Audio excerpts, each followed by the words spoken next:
درود. آیا تا حالا واسهتون سوال پیش اومده که دستمزد دانشمندان بزرگ تاریخ چقدر بوده؟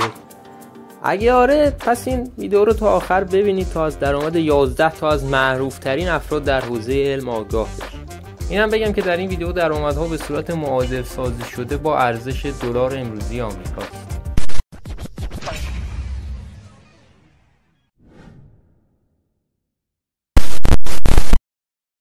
اولین نفر در این لیست رابرت هوک انگلیسیه، همون فیزیکدان و زیستشناس که البته بیشتر تحت عنوان زیستشناس معروفه به خاطر کشف بزرگی که انجام داد، همون کشف سلول که دستمزد ماهیانش 4380 دلار آمریکا بود.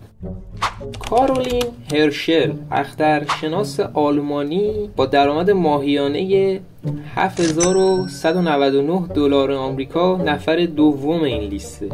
آیزاک نیوتن انگلیسی هم نفر سومه که ریاضیدان، فیزیکدان، اخترشناس و فیلسوف طبیعت بوده. دستمزد ماهیانش هم معادل 14600 دلار امروزی ماست.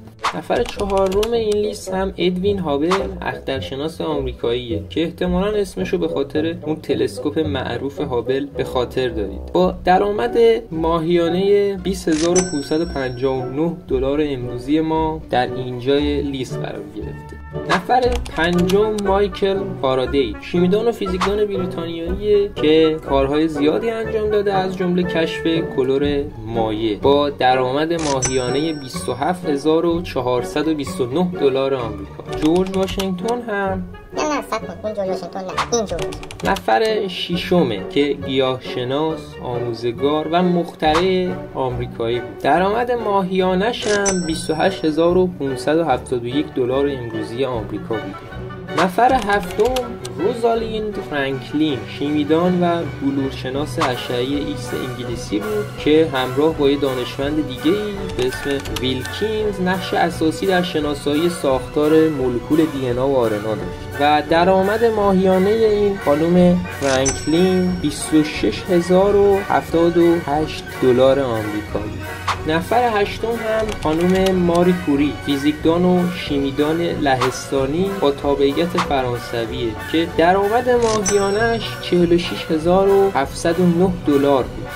گالیلئو گالیلی اهل ایتالیا هم نفر نهم این لیسته که ملقب به پدر اخترشناسی رصدی، پدر روش علمی و پدر علم مدرن با درآمد 141155 دلار امروزی.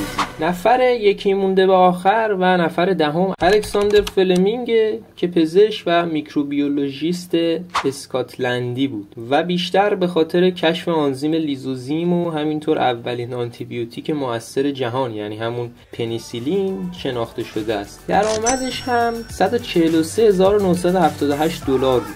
نفر آخر هم کسی نیست جز آلبرت اینشتین، فیزیکدان نظری زاده آلمان که زیاد نیاز به معرفی هم البته نداره. درآمد ماهیانش هم 173000 دلار بود. امیدوارم که از این ویدیو لذت برده باشید. حالا بعد از شنیدن این درآمدها دوست دارم نظرتون رو بدونم که آیا پول بهتره یا ثروت؟